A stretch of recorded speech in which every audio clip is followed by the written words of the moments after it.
오늘 우리에게 주실 하나님 말씀은 기독교 세계관 적용편 두 번째 시간 교회라는 제목으로 함께 보겠습니다. 에베소서 2장 19절로 22절 같이 교독합니다. 그러므로 이제부터 너희는 외인도 아니요 나그네도 아니요 오직 성도들과 동일한 시민이요 하나님의 권속이라. 너희는 사도들과 선지자들의 터 위에 세우심을 입은 자라. 그리스도 예수께서 친히 모든 이들을 이끄셨느니라. 그의 안에서 건물마다 서로 연결하여 주 안에서 성전이 되어가고 너희도 성령 안에서 하나님이 거하실 처소가 되기 위하여 그리스도 예수 안에서 함께 지어져 가느니라. 아멘.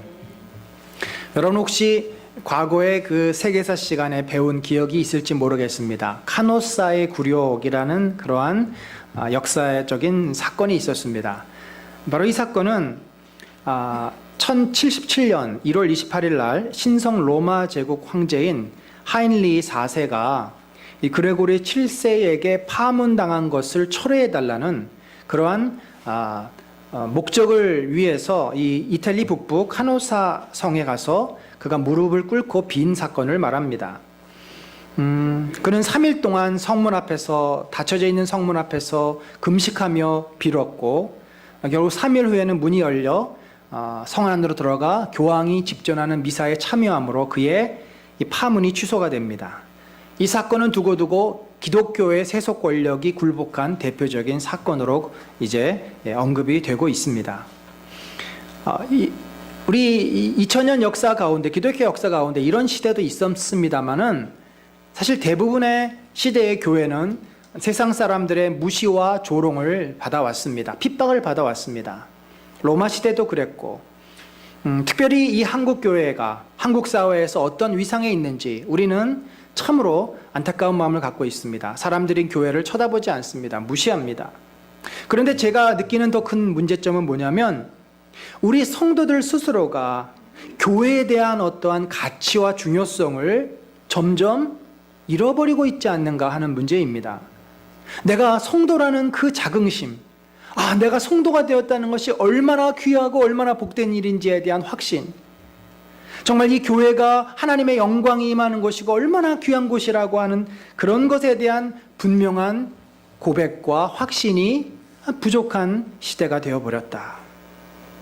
때로 어떤 성도들은 그런 사람들이 있다고 합니다. 그냥 다녀야 하니까 다닌다. 어찌 보면 보험처럼 정말 죽은 다음에 지옥과 청당이 있다면 지옥에 가면 안 되지 않습니까? 그래서 보험처럼 그냥 다닌다는 정도의 생각을 하신 분들도 있다는 거죠. 여러분, 예수님은 나를 따르는 것은 좁은 길로 다니는 것이라고 말씀하셨습니다. 맞습니다. 우리가 신앙생활을 하는 것은 세상 사람들이 선택하고 즐기고 원하는 넓은 길, 꽃길이 아닙니다. 신앙생활을 한다는 것은 분명히 어려움이 있어요. 희생을 해야 됩니다. 시간을 내야 되고 마음을 내야 되고 주님의 뜻 앞에 순종해야 되고 좁은 길입니다. 그렇지만 우리가 이 좁은 길을 걸어가면서 내가 걷고 있는 이 길이 정말 가치 있고 귀한 길이구나. 내가 지금 다니는 이 교회가 정말 주님이 함께 하시는 교회구나 하는 확신을 가져야만 우리가 그 길을 흔들림 없이 걸어갈 수 있는 거죠. 만약에 그 길을 걸어가는 것이 힘들고 어렵다라고 교회를 떠나버리면 뭐가 되겠습니까? 오늘날 도초에 많은 이 가난한 교회를 안 나가는 성도가 되고 맙니다. 저는 분명히 교회에 대한 확신, 그리고 우리 교회를 주님께서 세우셨고 우리를 이곳에 부르셨다는 그 확신과 소망과 이 교회에 대한 가치를 붙잡고서 저와 여러분이 신앙생활하고 이 교회를 세워가기를 바랍니다. 그래서 오늘 특별히 이 타락한 세상 속에 우리들이 신앙생활을 어떻게 할 것인가에 대한 이 교회의 문제를 함께 나눠보겠습니다. 교회가 어떤 곳입니까? 교회에 대한 정의를 보면은 교회는 부르심을 받은 자들의 모임이다. 구약에서는요, 좀 더 이 교회에 대한 정의가 포괄적입니다. 교회를 하나님의 백성이라 이렇게 생각할 수 있습니다. 구약은 출애굽한 하나님의 백성, 아브라함의 후손, 이스라엘 민족을 교회로 생각합니다. 출애굽 자체가 그들이 구원을 받은 것이고 하나님께서 광야에서 그들과 언약을 맺었어요. 나는 너희의 하나님이 되고 너희의 왕이 되고 너희는 내 백성이 될 것이다. 거룩한 나라가 될 것이다. 그리고 그들은 하나님의 이제 백성으로 살아가는데 이것을 스데반이 설교할 때 이렇게 표현합니다. 그 천사와 우리 조상들과 함께 광야 교회에 있었다. 광야에서 텐트를 치고 여호와의 성막 가운데 거하던 그 이스라엘 민족이 광야에 있던 교회, 에클레시아스라는 거죠. 물론 이 교회를 이제 세번역이나 이런 데서는 회중으로 표현하기도 하지만 모임, 컨그리게이션으로 표현하기도 하지만 그러나 그것은 분명히 하나님의 부르심을 받은 자들의 모임, 교회라는 거죠. 신약에 와서는 이게 좀 범위가 좁아집니다. 바로 그리스도의 몸으로 교회를 표현합니다. 그 예수 그리스도는 몸인 교회의 머리시다. 그러니까 교회는 뭐냐? 예수님이 머리시고 우리는 그 머리를 중심으로 함께 연결된 지체, 몸이다라는 거죠. 이 몸의 비유를 합니다. 몸은 하나의 연결된 공동체이지 않습니까? 유기체입니다. 그래서 에베소서에서는 바울이 또 이렇게 표현해요. 이는 성도를, 이는이라고 하는 것은 그 앞에 문명이 지도자를, 교회의 지도자, 교사와 사도와 이 지도자를 세운 이유는 성도를 온전케 하여, 며가 아니라 여, 성도들을 훈련하고 양육해서 그들이 온전케 되어서 봉사의 일을 하도록, 그러니까 헌신하고 사랑하고 베풀도록 그렇게 지도자를 세웠는데, 그렇게 함으로써 뭐가 돼요? 그 결과 그리스도의 몸, 교회가 세워진다는 거죠. 교회는 사람들이 모인다고 세워지는 것이 아닙니다. 바로 예수 그리스도를 주라 고백하는 자들이 온전하게 세워짐으로써 교회가 세워지는 거예요. 교회는 사실은 저와 여러분입니다. 건물이 아니에요. 건물을 달랑 건축해놨다고 교회가 되는 것이 아닙니다. 요즘 그런 교회들이 많아요. 그전에는 교회를 지어놓으면 사람들이 모였습니다. 근데 요즘은 건물을 지어도 사람들이 오질 않아요. 그래서 부도가 나는 교회가 많습니다. 여러분, 교회는 건물도 포함이 되지만 건물보다 사람입니다. 성도예요. 성도가 건강하게 세워지지 않으면 그 건물은 아무런 의미가 없는 거죠. 그곳에 비어지고 그곳에 이단들이 들어오는 예들이 지금 얼마나 많은지 모릅니다. 교회는요, 또한 가족이다, 이렇게 설명을 합니다. 하나님께서 부르신 하늘의 가족 공동체다. 자, 에베소 성도들을 향해서 바울이 그렇게 말합니다. 너희는 이제부터 외인도 아니다, 이방인이 아니라는 거죠. 나그네도 아니다, 주인이라는 겁니다. 오직 성도들, 거룩한 백성들과 동일한 시민, 하나님 나라의 백성이요, 하나님의 권속. 이 권속은 가족을 말합니다. 하우스홀드라고 번역됩니다. 그러니까 하나님의 집에서 밥을 같이 먹는 식솔들이라는 거죠. 옛날에는 우리가 대가족이 아니었습니까? 할아버지도 계셨고 삼촌도 있고 조카도 있고, 그래서 한 집이 다 같이 밥 먹는 식구들이에요. 우리가 식구가 뭐예요? 같이 밥을 먹는 사람들을 식구라 그러잖아요.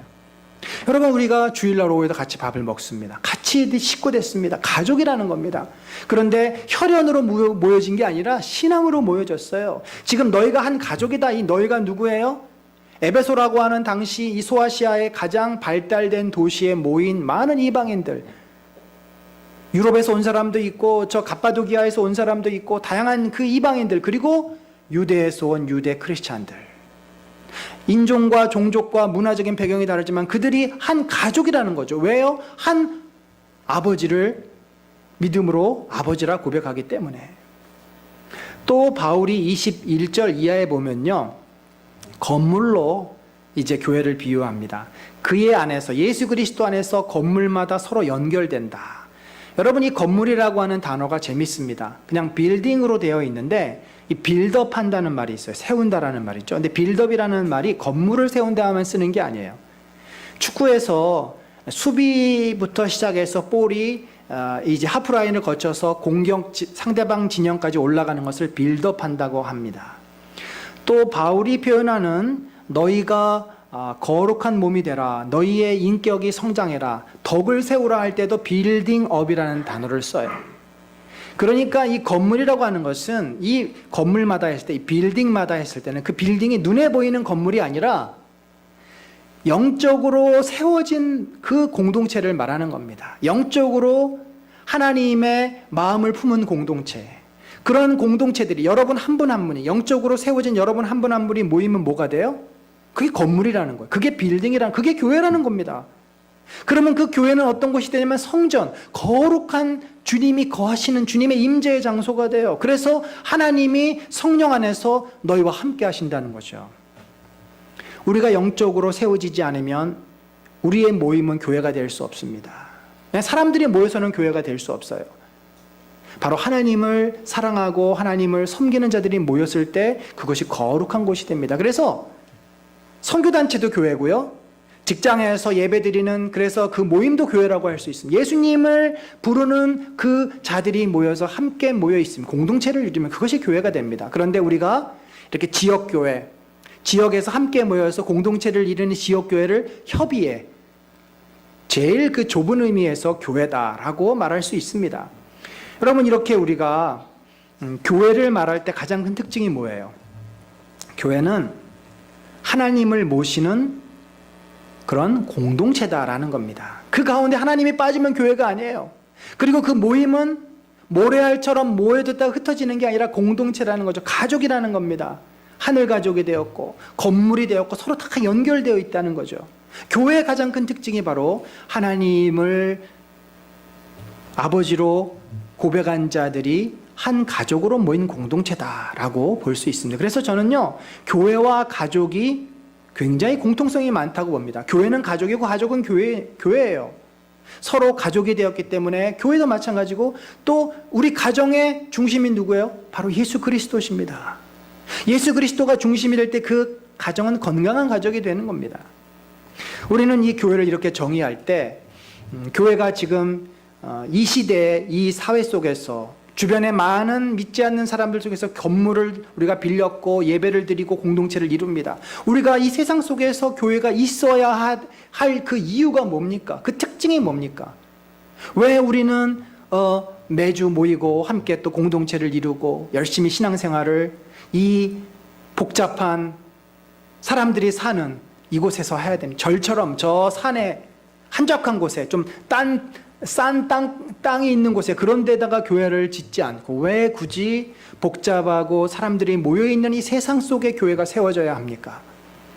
세 가지의 특징을 여러분과 함께 잠깐 나누려고 합니다. 첫 번째는 교회는요, 세상의 타락한 성도들을 구원하는 구원의 방주예요. 그래서 교회는 세상 속에 있어야 합니다. 예수 그리스도께서 제자들을 부르시고 공동체를 만드신 이유는 바로 그 죽어가는 영혼들을 구원하기 위해서 이 교회를 세우시고 하나님의 나라를 선포하셨습니다. 여러분, 노아 시대에 홍수가 났을 때 그들이 살 수 있는 유일한 길은 방주에 들어가는 일뿐이었습니다. 이 세상에서 멸망을 당하지 않고 심판을 당하지 않고 그들의 죄 때문에 하나님 앞에서 심판받지 않기 위해서는 오로지 우리 주 예수 그리스도를 믿음으로만 구원을 받을 수 있습니다. 그래서 베드로는 사도행전에 이렇게 말합니다. 다른 이로서는 구원을 받을 수 없나니 천하 만민 중에 구원받을 만한 다른 이름을 우리에게 주신 일이 없다. 오로지 예수 그리스도를 믿음으로 구원을 받을 수 있기 때문에 교회가 그들에게 복음을 전하고 그들을 구원해야만 하는 겁니다. 구원의 방주가 되어야 되는 거예요. 예수 그리스도의 이름을 부르는 곳은 다 어디든지 교회일 수 있습니다. 여러분, 그런데요, 사람들에게 전도를 해보면은 심지어 교회 다니는 사람들 가운데서도 아니 내가 착하게 살면 천국 가는 거 아닙니까? 착하게 살면 천국 간다고 생각을 합니다. 그런데 조금 자기가 못되게 산 것도 있기 때문에 좀 찝찝하잖아요. 그러니까 어떻게 해요? 교회를 다니면서 거기다가 착하게까지 살면은 내가 천국 갈 거야, 이렇게 생각을 하는 사람들이 많습니다. 아닙니다, 여러분. 우리가 천국 가는 자격이 착하게 살아서 가는 게 아니에요. 인간이 착하면 얼마나 착합니까? 다 자기 만족입니다. 자기 의입니다. 자기가 생각하는 선입니다. 인간은 절대 스스로 구원을 받을 수 있는 자격이 없습니다. 우리가 유일하게 구원받을 수 있는 것은 주 예수 그리스도를 믿고 자기의 죄를 회개하고 하나님의 자녀가 되는 것입니다. 바로 이것을 위해서 교회를 세상 가운데 세우셨습니다. 그래서 교회에게요, 예수님이 무엇을 주셨냐면 천국의 열쇠를 주셨어요. 천국에 들어갈 수 있는 열쇠가 바로 교회에게 있다는 건데, 자, 이 말씀이 마태복음이에요. 여기 보면은 내가 내게 이르노니 너는 베드로라. 베드로라고 하는 뜻은 반석이다, 바위다 라는 뜻입니다. 원래 이 베드로의 이름이 시몬이에요. 시몬. 예수님께서 베드로라는 그 별명을 주셨어요. 너는 반석이다. 무슨 반석입니까? 교회의 반석이 됩니다. 내가 이 반석 위에 교회를 세운다. 그래서 이 설명을 캐톨릭에서는 베드로를 초대 교황이다. 그래서 이 캐톨릭은 그렇게 해석을 합니다. 교회의 권위에 순종하지 않으면 구원이 없다. 그 교회의 권위 중에 하나가 미사에 참여하는 거예요. 캐톨릭에서는 절대 미사에 참여하지 않으면 구원을 받을 수 없습니다. 근데 우리 개신교에서는요, 설령 내가 병상에 있어서 교회를 갈 수 없어요. 그러면 그 병상에서 예배를 드리면 예수 믿고 구원받으면 그 영혼은 천국 갑니다. 그러니까 캐톨릭에서는 교회의 권위가 더 중요한 거예요. 여기서 문자적으로 해석하면 내 교회를 세우리 인해서 캐톨릭 교회를 상징합니다. 그러나 여기서 말하고 있는 교회는요, 바로 이 반석이라고 하는 것은 사도들의 신앙 고백을 말합니다. 우리가 왜 사도신경을 외웁니까? 베드로를 통해서 예수님께서 주신 그 신앙, 진리의 말씀이 있어요. 복음이 있어요. 그것이 초대교회 때 여러 회의를 거쳐서 사도신경이 된 것입니다. 사도신경의 내용은 바로 사도들이 믿는 믿음의 고백이고 초대교회의 믿음의 고백이에요. 이 믿음의 고백을 하는 자들은 구원을 받는다는 것입니다. 교회에 미사에 참석했다고 교회 구원 아니요. 그것은 종교행위죠. 이 신앙을 갖는 자가, 그래서 천국의 열쇠를 누가 가지고 있냐면 베드로가 가지고 있는 게 아니라 사도들의 신앙 고백을 하는 교회, 우리 교회가 이 신앙 고백을 하고 이 고백을 가르치면 이 고백을 받는 자들에겐 구원이 임하는 거예요. 그러나 그 교회가 사도들의 신앙 고백을 하지 않아요. 엉뚱한 것을 가르쳐요. 그러면 그 교회에서는 구원을 받을 수가 없습니다. 교회에 충성하면 복 받고 천국 간다? 아닙니다. 잘못된 교리를 가르치고 인간의 생각을 가르치는 교회에서는 구원을 받을 수가 없어요. 여러분, 그래서 교회는 이 세상 속에 있어야 합니다. 그런데요, 여러분 가운데서도 교회를 좀 쉬었다가 오시는 분들도 있으셨고, 사실 우리 주변, 여러분 주변에 보면은 가나안 교인들이 얼마나 많습니까? 교회를 다니다가 교회를 중단하신 분들, 가나안, 안나가 교회. 우리가 사실은 이 가나안 교인들에 대한 책임감이 있어요. 물론 이분들이 교회를 떠나게 된 원인이 교회에게 있습니다. 교회 지도자들에게 있어요. 하나님의 뜻을 순종하는 게 아니라 자기 뜻을 위해서 성도들을 이용하고 지도자들끼리 서로 싸우고 장로파, 목사파 나눠서 갈등하고 교회가 건강한 모습으로 세상을 섬기는 게 아니라 교회 자신의 배를 채우고 땅 투자를 하고 잘못된 모습을 보였기 때문에 성도들이 실망하고 떠나는 경우도 있습니다. 그러나 성도 스스로가 또 자기의 연약함 때문에 교회를 떠납니다. 난 이제 좀 교회에서 자유롭고 싶어. 얽매이고 싶지 않아. 내 마음대로 살고 싶어. 일요일 날 나 늦잠 자고 싶어. 일요일 날 나 어디 놀러 가고 싶어. 사실 이참에 잘 됐다 싶어서 교회를 떠난 사람도 많습니다. 근데 분명한 것은 그 가나안 교인들이 어떤 이유에서든지 지금 교회를 출석하지 않고 나오지 않는다면 본인은 크리스찬이라고 말을 할지 몰라도, 자기소개서에 기독교인이라고 말할지 몰라도 적어도 예배를 드리고 공동체 안에 소속이 되어 있지 않으면 그를 성도라고 할 수가 없습니다. 앞으로는 어떻게 될지 모르겠어요. 하나님께서 특별한 은혜로 그를 부르실지 어떨지 모르겠어요. 그러나 지금 분명히 교회에 출석하지 않으면 그는 성도가 아닙니다. 여러분, 그들에 대한 책임이 우리에게 있어요. 불신자들은 문턱이 너무나 높습니다. 이제 교회를 사람들이 아예 싫어해요. 교회에 고개를 돌립니다. 그들에게 접근하고 다가서도 그들이 우리의 말을 듣지 않고 신뢰감을 상실했습니다. 세상 사람들이 귀를 기울이고 교회에 나오려면 우리가 그들에게 빛이 되고 소금이 되기 전에는 우리의 착한 행실, 우리의 뭔가 그들을 진심으로 사랑하는 모습을 보기 전에는 그들이 돌아오지 않습니다. 따라서 우리가 그들을 주님께로 인도도 해야 되겠지만 내 주변에 있는 이 가나안 교인들, 이들을 주님께로 인도해야 돼. 이들은 적어도 복음에 대한 들어본 적이 있고 교회가 어떤 곳인지를 알고 있습니다. 그렇지만 자기 생각이 커서 교회를 떠난 거예요. 그래서 이들에게 다가서서 이들에게 이 진리의 말씀을 전해야 합니다. 그들의 마음이 열리기 위해서는 다른 것이 없어요. 기도와 말씀입니다. 그들을 위해서 기도하십시오. 여러분 주변에 가나안 교인들을 위해서 기도하십시오. 그리고 그들에게 말씀을 전하십시오. 여러분이 제일 좋은 것은 교회에 안 나오더라도 뭐 일주일에 한 번, 2주일에 한 번이나 만나도 성경 공부를 하는 겁니다. 여러분이 직접 말씀을 가르치세요. 많은 말씀을 나누세요. 받은 은혜를 나누세요. 이게 어려우시면 저한테라도 부탁을 하세요. 우리 목회자들한테도 부탁하시고 교회에 부탁하시면 여러분과 함께 우리가 성경 공부할 수 있습니다. 교회 나오라는 소리는 하지 않고 같이 성경 공부하다 보면 믿음이 생기고 마음이 열리면 주님 앞에 다시 나올 수 있겠죠. 우리가 이 일을 게을리해서는 안 됩니다. 놓치면 안 돼요. 교회가 세상에 있어야 될 중요한 이유가 바로 그들을 주님께로 인도하기 위하기 때문입니다. 그런 교회가 되기를, 그런 저와 여러분 되기를 간절히 바랍니다. 두 번째는요, 교회가 하늘 공동체라는 것입니다. 하나님께서는 우리를 가족 삼으시기 위해서 부르신 거예요. 하나님이 우리를 왜 구원하셨습니까? 우리와 함께 하시기 위해서 구원하신 것입니다. 하나님께서는 예수님을 첫 열매 장자로 부르셨고, 그리고 우리 모두를 다 하나님의 자녀 삼으셨어요. 여기 보니까 하나님의 영으로 인도함을 받는 사람은 다 하나님의 아들이다. 또 에베소서에 보면은 아까도 말씀드렸지만 하나님의 가족, 권속이다. 여러분, 성경에서 굉장히 중요한 주제가 바로 이 주제예요. 내가 너희의 하나님이 되고 너희는 내 백성이 될 것이다. 내가 너희의 아버지고 너희는 내 자녀다. 아버지와 자녀가, 부모와 자식이 함께 사는 것이 맞지 않습니까? 주님은 탕자의 비유를 통해서 내가 너희들을 기다리고 있다. 다시 내 집으로 돌아와서 나와 함께 살자. 바로 이 주님의 집, 하나님의 집, 교회 안에 우리들이 들어옴으로써 우리는 하나님과 한 가족이 되는 겁니다.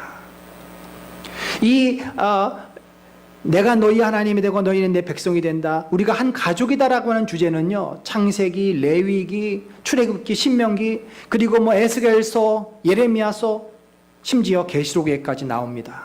계시록에 보면은 하나님이 그들과 함께 계시리니, 이제 다 끝났어요. 마지막에 이 고백을 하고 이제 모든 구원을 완성합니다.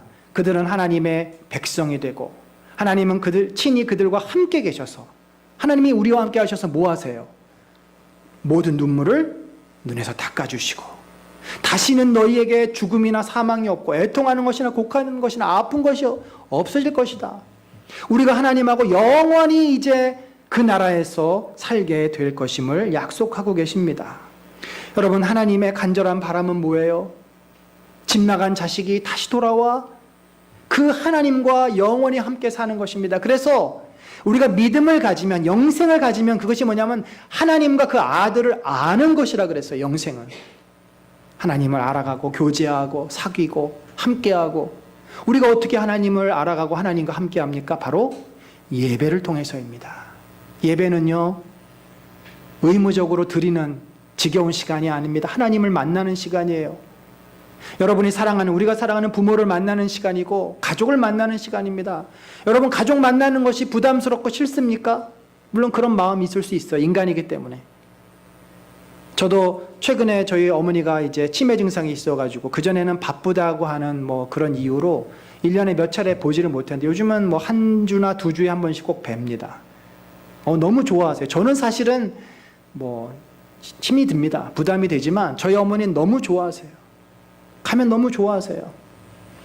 벌써 가냐 그러고. 하나님은 우리를 그렇게 기다리신다는 거죠. 우리 예배를 통해서 주님 만나는 겁니다.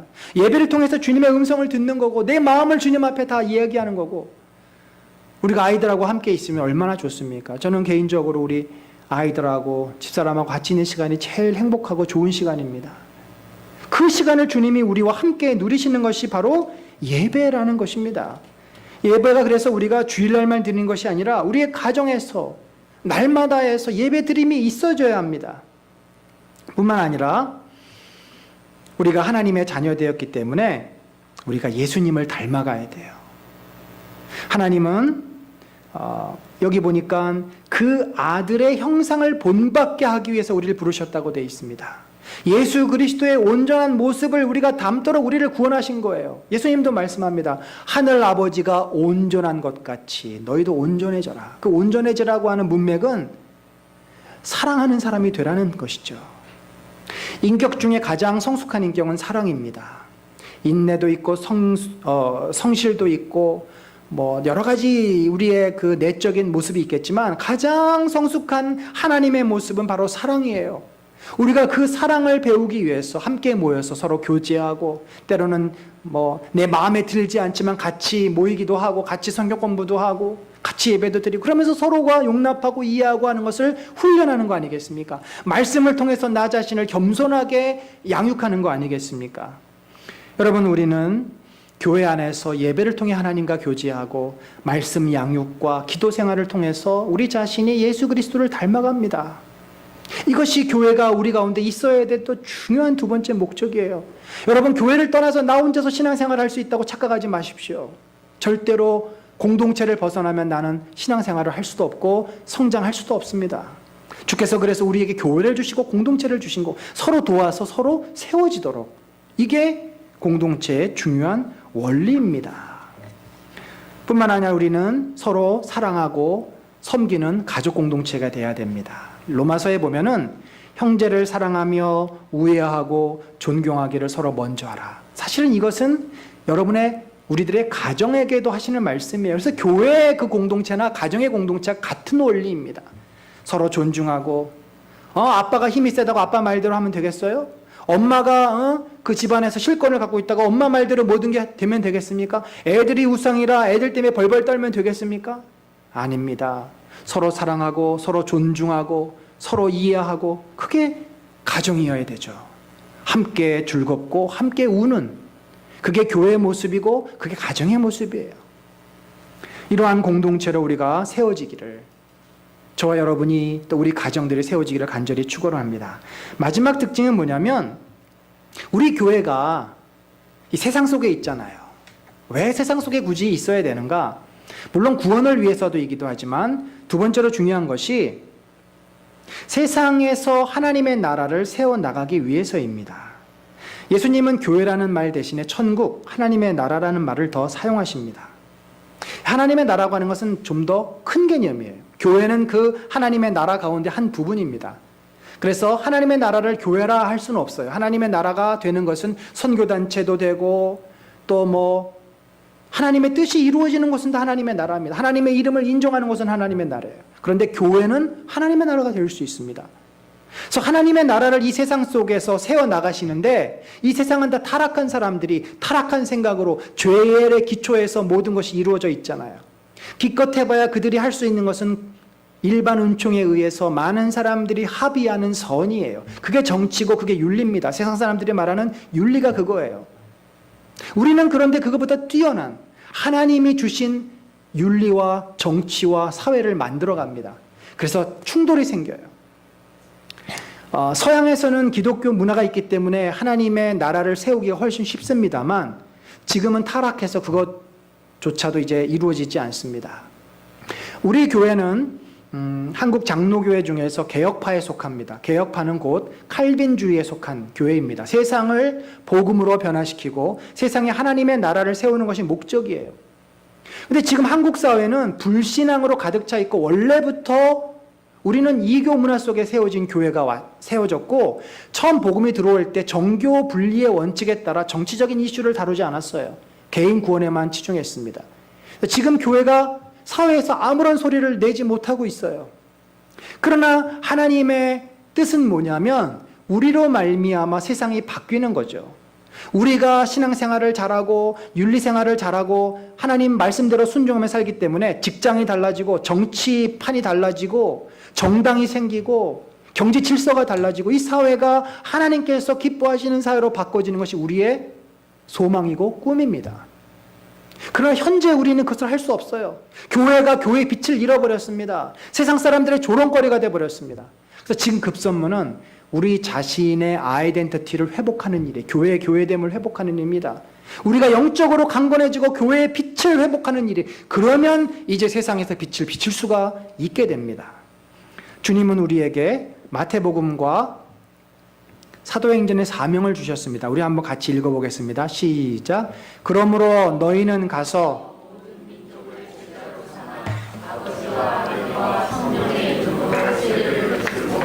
내가 너희에게 명한 모든 것을 가르쳐 지키게 하라.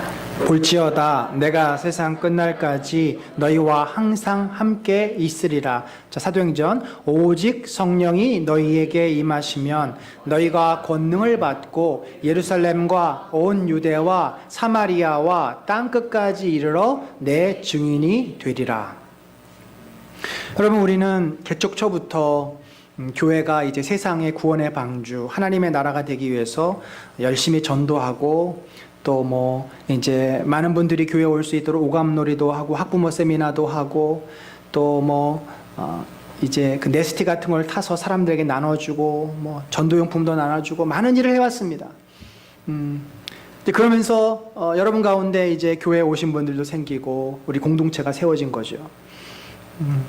또 뿐만 아니라 처음 개척할 때부터 우리 박대훈 선교사, 신재희 선교사, 중간에 이재혁 선교사, 또 유수진 선교사, 우리 안희주 선교사님, 이런 분들을 우리가 선교사님으로 또 파송은 안 했지만 후원하면서 같이 동역하고 있습니다. 또 작년부터는 영성 회복을 위해서 엠마오의 집이라는 단체를 이끌고 계시는 또 이원영 목사님을 또 제가 교회 이름으로 후원하고 있습니다. 또 러빙엔즈라고 하는 소년 소녀 가장들을 돕는 단체가 있는데 이 단체는 저희가 처음부터 후원했어요. 매달 얼마씩 나갑니다. 그리고 이제 앞으로 다음 주에 우리 운영위원회에서 제가 말씀드리고, 이 말라위에 우리 안 선교사님이 섬기고 있는 두 형제가 있는데, 신학교 한 분은 지금 신학교를 다니고 한 분은 이제 들어갈 거고, 그 중에 이제 로버트라고 하는 형제를 저희가 조금 더 돕기를 원합니다. 그리고 앞으로 저희 교회가 이제 유지하고 운영되기 위해서 최소한의 재정과 최소한의 것을 확보가 되면 그 이후의 모든 것들은 이제 구제하고 선교하고 돕는 일에 힘을 쓰려고 합니다. 이것이 주님이 우리를 세우신 그러한 뜻이에요. 주님의 나라, 주님의 영광을 이 땅에 드러내라고 우리를 세우셨고 우리를 부르신 것입니다. 저와 여러분이 건강한 교회, 주님 기뻐하시는 교회를 함께 세워나가기를 간절히 소망합니다. 그런데 이제 제가 마지막으로 여러분에게 이제 말씀드리고 싶은 것은 바로 이것입니다. 과연 우리 교회는 그러면 주님이 기뻐하시는 교회인가 하는 거죠. 우리들 안에 그 확신이 있냐라는 거예요. 이게 매우 중요합니다. 우리가 그 확신이 있으면 이 교회를 주님이 기뻐하시는 교회를 세워갈 수가 있습니다. 그 확신이 없으면 우리는 끌려갈 수밖에 없어요. 방황할 수밖에 없습니다. 여러분, 우리 주변에 교회는 교회인데 교회가 아닌 것 같은 교회가 너무나 많습니다. 무엇이 그렇게 교회를 교회가 아닌 것으로 만들까요? 가장 중요한 것은 그것입니다. 교파가 달라서도 아니고 교회마다 하는 행사의 모임 뭐가 달라서가 아니라 교회의 주인이 누구냐는 거죠. 요즘 너무나 많은 교회가 하나님 앞에 찬송을 부르지만 실제 교회 주인은 목사일 때가 많고 장로일 때가 많고 평신도일 때가 많습니다. 여러분, 사람이 교회의 주인이 되면 교회의 영광은 어떻게 됩니까? 하나님이 받으시지 않고 사람이 받는 것이죠. 오늘 한국교회 가장 큰 문제가 그거예요. 교회의 주인이 하나님이 아니라 사람이라는 것입니다. 그래서 사람의 뜻대로 교회가 운영이 돼요. 화려하고 멋있는 교회를 세웁니다. 모든 것을 갖추고 모든 것이 있어야 합니다. 그리고 성공이라고 하는 세상의 가치관을 추구하는 교회들이 많아졌습니다. 그런데 그 교회를 가만히 들여다보면은 하나님을 향한 영광이 없습니다. 서로 사랑하고 이해하고 품어주는 공동체가 없습니다. 진정한 주 예수 그리스도의 말씀대로 순종함이 없습니다. 다 자기가 잘났고 자기 뜻대로 자기를 내세우려는 것만이 있습니다. 여러분, 이렇게 하나님의 뜻을 순종하지 아니하고 하나님을 주인으로 고백하지 않는 교회는 역사적으로 다 무너지고 사라지고 맙니다. 계시록에 수많은 교회가 7교회가 있었는데 그 교회들이 다 무너졌습니다. 다 이제 이슬람화 됐습니다. 대표적인 교회 에베소 교회. 그러므로 어디서 떨어진 것을 생각하고 회개하여 처음 행위를 가지라. 만일 그러하지 아니하고 회개하지 아니하면 내가 내게 가서 내 촛대를 그 자리에서 옮기리라. 여러분, 지금 한국 교회를 볼 때 촛대가 옮겨진 교회가 많습니다. 예배는 드리지만 종교 행위를 하고 있는 교회가 많습니다. 하나님의 영광을 받으시는 예배가 아니라 사람의 영광을 받는 예배. 하나님의 뜻이 순종되는 교회가 아니라 목사의 뜻이 순종되고 장로의 뜻이 순종되는 교회. 복음이 선포되고 말씀으로 성도가 양육되는 것이 아니라 성도들이 좋아하는 대로 눈치를 보며 친교와 또 행사에 치중하는 교회. 성례가 바르게 시행되지 않는 교회. 서로 사랑하는 공동체가 아니라 서로 갈등하는 교회. 여러분, 우리 교회는 어떤 교회입니까? 저는 우리 교회가 참으로 약하고 연약하지만 진심으로 하나님을 사랑하는 교회라고 믿습니다. 약하고 연약한 것을 우리는 부끄러워하지 않습니다. 바울도 자신의 약함을 그가 부끄러워하지 않고 자랑했다고 합니다. 여러분, 우리는 정말 연약한 교회예요. 존재감이 없는 교회입니다. 그러나 우리가 이렇게 연약하고 부족하기 때문에 우리는 주님만을 의지합니다. 하나님만을 찾습니다. 그분의 긍휼과 그분의 자비를 구합니다. 그래서 주님이 우리를 더욱더 사랑하시는 줄로 믿습니다. 그 확신이 있고 그 하나님을 향한 진실한 믿음이 있고 간절한 마음이 있다면 이 공동체는 하나님이 함께 하시는 주님의 교회임을 믿습니다. 그러나 여러분, 우리가 언제까지 연약하기 때문에 주저앉아 있을 수만은 없습니다. 바로 주님의 뜻을 이루어가기 위해서 우리는 몸부림칩니다. 말씀을 붙잡고 기도하고 양육받으며 하나님의 뜻을 이루기 위해서 애쓰고 있습니다. 주님의 뜻대로 복음을 전하고 서로 사랑하는 교회, 섬기는 교회, 이런 교회로 세워져 감을 믿습니다. 이미 여러분 안에서 지난 10년간, 7년간, 3년간 또 1년 사이에 우리 성도들 믿음이 자라고 그 삶이 바뀌어지고 가치관이 변화되고 가정의 모습이 달라진 것을 저는 확신합니다. 주께서 여러분 한 사람 한 사람을 통해서 이 교회를 이루신 것입니다. 여러분 자신이 교회이고 여러분이 은혜 받고 여러분이 변화되었기 때문에 이 교회가 세워진 것입니다. 앞으로도 저희 교회는 그렇게 변화되고 세워지고 자라갈 줄로 믿습니다. 저희가 아직은 미조직 교회입니다. 조직 교회는 장로가 세워져야지 조직 교회입니다. 개인적인 바람은 내년 하반기쯤에 저희가 투표를 해서 장로도 세워지고 또 권사, 안수집사가 더 세워져서 이제는 조직교회로서 내후년쯤에 2년 후에는 우리가 그런 건강한 교회로 세워질 꿈을 꿉니다. 제가 원한다고 되는 것은 아닙니다. 여러분들이 우리가 한마음 되어서 주님 앞에 건강한 교회를 세워갈 때 주께서는 분명히 그런 교회로 세워주실 줄로 믿습니다. 작년 12월에 우리 정은주 집사를 위해서도 기도 많이 해주십시오. 그 가게를 내놓았는데 가게가 워낙 덩치가 있으니까 쉽게 처분이 안 되고 또 최근에는 매니저가 또 그만둬서 또 본인이 이제 다 이 운영을 해야 되기 때문에 주일날 예배도 오고 싶은데 오지도 못하고 참 힘든 상황입니다. 하나님께서 그 딸과 그 가정을 또 지켜주시고 우리 교회로 다시 오지 않았습니까? 또 건강하게 신앙생활 잘 할 수 있도록 기도해 주시고 또 올 3월에는 우리 장 집사님 가정이 또 저희 교회에 합류하셨고 6월에는 우리 하유린의 집이 옵니다. 또 이렇게 하나님께서 분명히 하나님을 사모하는 자들을 우리 교회에 보내주시고 또 우리가 이제는 직접 나서서 그런 영혼들을 주님께로 인도해 주셔서 이 교회가 건강하게 세워져 갈 줄로 믿습니다. 주께서 우리를 사랑하십니다. 여러분을 사랑하시고 이 교회를 사랑하십니다. 그 확신과 믿음을 가지고 이 교회가 정말 주님이 기뻐하시는 교회, 이 시대에 여호와 하나님의 마음을 시원케 하는 정말 낙심하고 절망한 가정들을 회복시킬 수 있는 교회, 건강한 교회로 세워지는 은혜가 저 여러분에게 충만하시기를 간절히 축원합니다. 하나님 아버지 감사